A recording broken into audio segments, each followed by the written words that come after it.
وقالوا هذه أنعام وحرث حجر لا يطعمها إلا من نشاء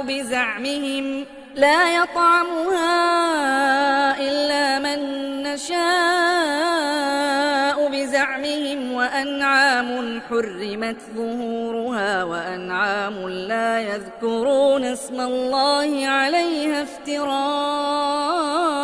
عليه سيجزيهم بما كانوا يفترون.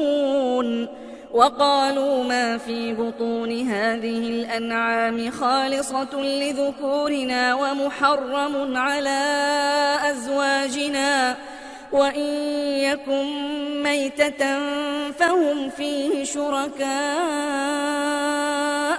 سيجزيهم وصفهم إنه حكيم عليم.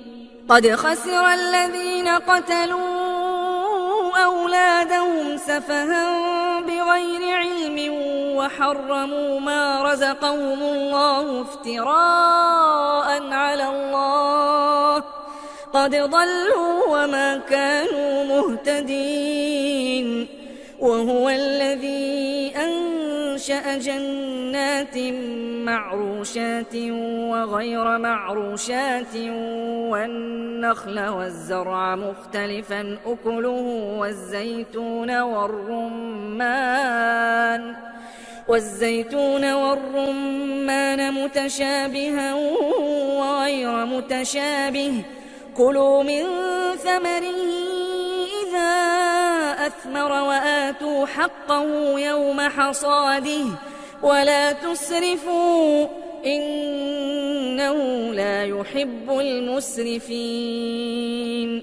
ومن الأنعام حمولة وفرشا كلوا مما رزقكم الله ولا تتبعوا خطوات الشيطان إنه لكم عدو مبين.